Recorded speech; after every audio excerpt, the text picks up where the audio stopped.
മലപ്പുറം പെരിന്തൽമണ്ണയിൽ മരം വീണ് വീട് തകർന്നു. പാതായിക്കര സ്വദേശി രാജന്റെ വീടാണ് തകർന്നത്. ആളപായമില്ല. സമീർ ബിൻ കരീം മലപ്പുറത്തുനിന്ന് വിശദാംശങ്ങളുമായി ചേരുന്നു. സമീർ, ഈ മഴയ്ക്കൊപ്പം വീശിയടിക്കുന്ന കാറ്റ് പലയിടത്തും വലിയ നാശനഷ്ടം ഉണ്ടാക്കുന്നുണ്ട്.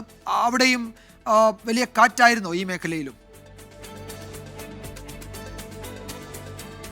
വിജയകുമാർ, മലപ്പുറം ജില്ലയിൽ വൈകുന്നേരത്തോടു കൂടി ശക്തമായ മഴയും ചിലയിടങ്ങളിൽ ശക്തമായ കാറ്റും ഉണ്ടായിരുന്നു. അതിനിടയിലാണ് പെരിന്തൽമണ്ണയിലും ശക്തമായ കാറ്റ് അടിച്ചു വീശുന്ന ഒരു സാഹചര്യം ഉണ്ടായത്. പെരിന്തൽമണ്ണ പാതായിക്കര സ്വദേശി നടുത്തൊടി വീട്ടിൽ രാജന്റെ വീടിനോട് ചേർന്ന് കിടക്കുന്ന വലിയൊരു ഭീമൻ മരമാണ് ഈ രാജന്റെ വീടിന്റെ മുകളിലേക്ക് കടപുഴകി വീഴുന്ന ഒരു സാഹചര്യം ഉണ്ടായിരിക്കുന്നത്. വീട് ഏതാണ്ട് പൂർണ്ണമായും തകർന്നു തന്നെ നമുക്ക് പറയാൻ കഴിയും. ഓടുമേഞ്ഞ വീടാണ്. വീടിന്റെ മേൽക്കൂരയൊക്കെ തന്നെ തകർന്ന് തരിപ്പണമാകുന്ന ഒരു സാഹചര്യം ഉണ്ടായി. മാത്രമല്ല, ഈ മരമൊക്കെ തന്നെ മുറിച്ചു മാറ്റുന്ന ഘട്ടത്തിലും വീടിന് കേടുപാടുകൾ സംഭവിച്ചു എന്നുള്ളതാണ്.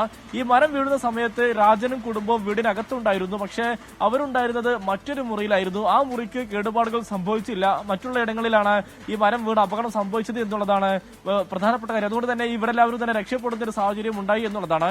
ഈ പെരിന്തൽമണ്ണയിൽ നിന്നുള്ള ഈ ട്രോമാ കെയർ വളണ്ടിയർമാരെത്തിയാണ് മരമെല്ലാം തന്നെ മുറിച്ചു മാറ്റിയിരിക്കുന്നത്. ഇന്ന് വൈകുന്നേരത്തോടു കൂടി മലപ്പുറം ജില്ലയിൽ മിക്കയിടങ്ങളിലും ശക്തമായ കാറ്റുണ്ടായിരുന്നു. പലയിടങ്ങളിലും മരം കടപുഴകി വീണ് ഈ റോഡ് മാർഗമൊക്കെ തന്നെയുള്ള യാത്ര തടസ്സമുണ്ടാകുന്ന ഒരു സാഹചര്യം ഉണ്ടായി. മാത്രമല്ല, ഈ വൈദ്യുതി ബന്ധമൊക്കെ തന്നെ താറുമാറാകുന്ന ഒരു സാഹചര്യമൊക്കെ തന്നെ ജില്ലയിൽ നിന്നുണ്ടായിട്ടുണ്ട്. വിജയകുമാർ. സമീർ ബിൻ കരീമാണ് വിവരങ്ങൾ നൽകിയത് മലപ്പുറത്ത് നിന്ന്.